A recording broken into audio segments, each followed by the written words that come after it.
So we have our apple chopped, so let's get making these, shall we? So, puff pastry out first. And what I love about the puff pastry is when you get the ready roll, I used to always roll my own, but I absolutely prefer it now, and it's mainly because it comes with its own baking paper, or parchment paper, no matter what you call it, so you don't have to flour your surface, you can just do everything on this. So, for apple size, you can do whatever you want, but this seems to be more of the traditional size. If you're doing pastries with some apples, and then that to one side, we can get the pastry out. And then of course, I've also got my apple sauce, so you can start layering them up.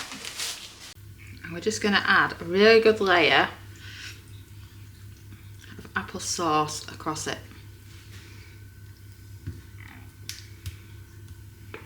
And this is just a great use. If you've got loads of apple sauce left over, from, let's say you've made yourself some pork and crackling, then it's just brilliant for just loading on like this. And then if you've got any patches that haven't got much, you can add them in. And then so far so good. So you've got your apple sauce on, and now you can start layering it up with your other ingredients. So pumpkin pie spice, I absolutely love it. It's not just for Halloween, and it's just brilliant for these kind of sweet dishes with the apple. And then another favourite is mixed spice. In the UK they call it mixed spice, but in the US, and then after the pumpkin pie spice, some good old cinnamon as well. And then what you can do is you can use your spoon to move about your seasonings. And then you can add in some extra apple sauce if you want to as well. And then that just leaves your apples.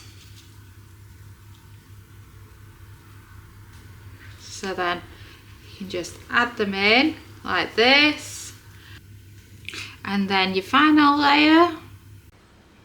And then now you've finished layering up your apple, you just want to chop it to the size of your machine you're using, because I'm sure you could gather by now this will not fit like it is in our 15-in-1 or even our Speedy. So this is a good time to start slicing it up. So turn it round and then just figure out what size you actually want to do. So for example, I'm going with this size here that you can see. So if you look at that size as an example, and then you can go smaller, you can go bigger. I'll just move that bit of apple over so the apple's not sliced through. And then you can go the other way as well. So if you wanted to do really small ones, what you could do is you could go all the way down your centre like that, or you can keep them bigger, it's totally up to you. So if you look here, you can peel this one back like that, and you have the perfect size to go in your gadgets. Or if you're doing bigger ones for your gadgets, then you can also go like this as well. It's just totally up to you. It's just nice to have these little tarts that you can just put in your gadgets. But I prefer the smaller ones. And then like that as well. So now I've shown you the different sizes you can do. Let's get the 15-in-1 out and let's get some cooking. So we've had a bit of a clear up. We've got the 15-in-1 out. I've got some foil out as well so that I can line it. And we can get making it, can't we? So foiling, note that I put it in a scruffy mess like that just because it makes it so much easier to grab the food out later. So then you just want to grab each of your apples like that. And then I think I'm going to demonstrate just with two so it's not overloaded so you can actually see what it looks like. So then for the other one I'm going to do this one. And it doesn't matter if an apple piece falls off because they're so easy to put back on again. So let's pop that one in next to it as well. And there you've got 2 of them there, and you can just see then how they come along when they're cooked under the air fryer setting. So now, lid down. So let's turn on the air fryer. You're looking for a temperature of 180 Celsius, that's 360 Fahrenheit. And then for cooking time, 8 minutes, and then press start. This recipe is made using leftover ingredients from the photo shoot of our brand new cookbook, the Complete Multi-Cooker Cookbook. What I love most is when the photo shoot is over with, is to take the spare ingredients home and make lots of different recipes with it.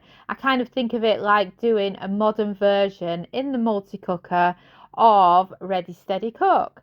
So if you were interested, the cookbook is available to buy now. It's called the Complete Multi-Cooker Cookbook. Simply search by its name or search Multi-Cooker Sam and Dom for full details.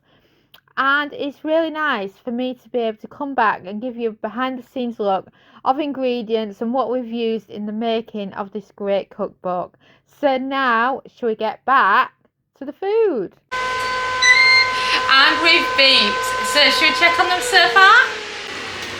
Oh, and this is what they're like already. The foil kind of comes in a bit. So what this can do is this can slow down your cooking time a little bit. So what I suggest is if you're using foil like we are, which makes your life easier, just add a few extra minutes. So let's finish them off. So 200 Celsius, 400 Fahrenheit, and then you want to take the cooking time down to 4 minutes and then press start. And they haven't stuck too badly to the foil. Oh, and look at that, doesn't that look fantastic?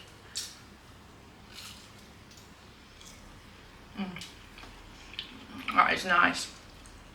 Great use of your leftover apple, and great for adding a bit of a sugar kick to your puff pastry, and then adding your apple sauce. And you can do the same with other types of leftovers as well. I mean, don't forget at Thanksgiving when you've got some leftover pumpkin puree, you could do similar with that as well, and it's just yummy and a great use of those leftovers. Thanks so much for watching our YouTube video. It feels so amazing that you've stuck around to the end. And of course, that must mean that you like our videos. So why not also follow us on social media? You can find us at the Kitchen Gadgets Club on Facebook and on Pinterest, TikTok. We're Kitchen Gadgets Club. You can subscribe to our YouTube channel for more great videos like this one. And you can also find us at KitchenGadgetsClub.com, where we have a membership that shares brand new kitchen gadget recipes every week. And we also have lots of great ideas, resources, tips and tricks. And we are an ovenless kitchen, so we teach you exclusively how to cook with kitchen gadgets. And a ciao for now.